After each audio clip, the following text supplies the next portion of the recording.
everyone, Eepsy here. Today I am going to show you how to make a really simple rose. The first thing you'll need is some yarn. I am using a lighter weight 4 yarn for this in a light pink. And then you'll need a hook. I am using an E-hook. That does not mean that you can't use any other kind of hook. That's just what I prefer to use. All right, so you're going to start like you normally start. When you do crochet, you're going to do your slip knot, and then you're going to do 2 chains.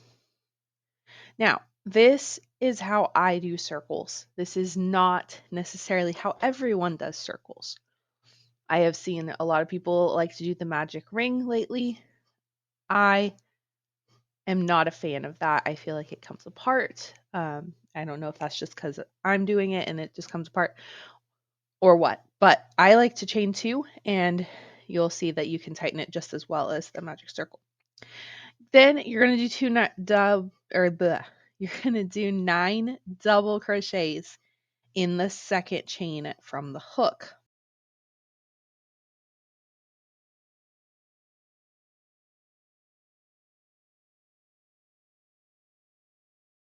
And I will mention that this is in American English. I know that in British English, you guys call a double crochet something different.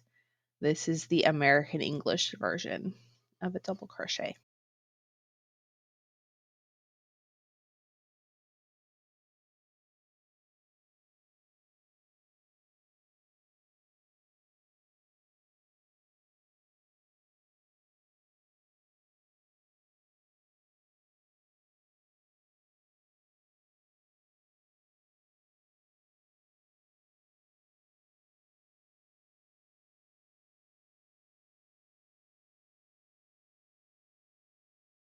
All right, I'm pretty sure that is 9. I always go back and make sure. So 1, 2, 3, 4, 5, 6, 7, 8, 9. And then I also know where to go in on that next stitch. All right, so the next thing you're going to do is you're going to do, very similarly, you're going to do 2 double crochets in each stitch. So at the end of this round, you should have 18 double crochets.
All right, and that is 18.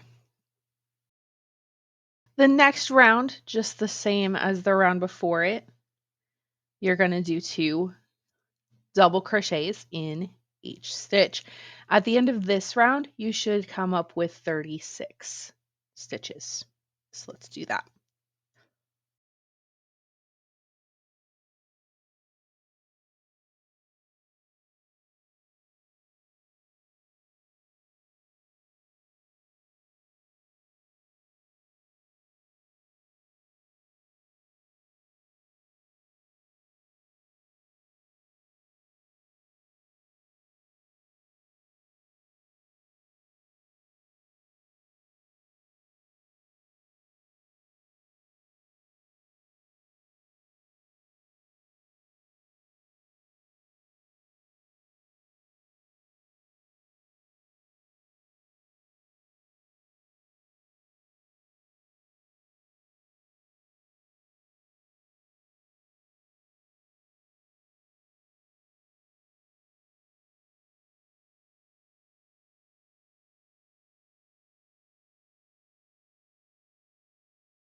All right, and that is my 36. The next stitch I'm going to do is I'm going to do a slip stitch in the next stitch.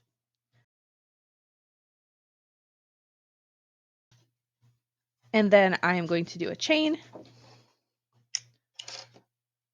And I'm going to break it off. And then pull that out. Now, if you pull this back middle one just a little bit, you will see that it closes up perfectly. So you can do that instead of that magic circle. Now, this is going to make a very small flower. If you want a bigger flower, then you can just add more rounds. If you do that, I would do 1 double crochet, 2 double crochet in the next round. And then the next round would be 1 double crochet, 1 double crochet, 2 double crochet, and just keep going in that pattern. That's better. As the bigger you get, you don't need to do 2 double crochets in each stitch to make it a nice circle. It would end up being a really ripply circle. The other thing that you can do is you can make a little edging. I would do it in a single crochet. You can do it in a double crochet. I would do a white edge on this one personally. But so the next thing you're going to do, either with a hook or a needle. I don't have a needle on me today, so I'm just going to use my hook.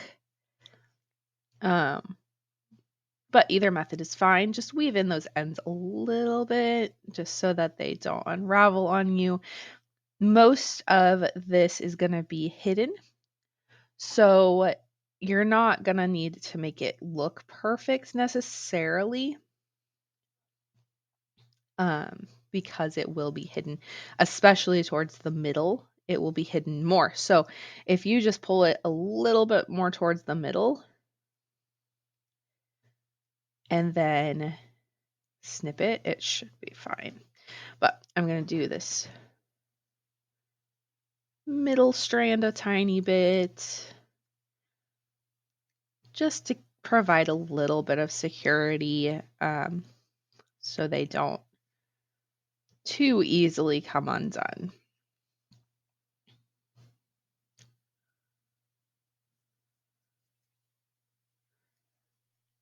Okay. And then you're just going to snip them off. You can have it be a longer strand if you want to, either way. And then you're going to want to make a, I don't know, maybe about a foot long-ish strand. And then what you're going to do is you're going to find the front of your work, and the front's going to go down. Okay. And then you're going to roll it into a little burrito, I guess. And then somewhere kind of in the middle, you're going to tie a knot. This can be a little tricky.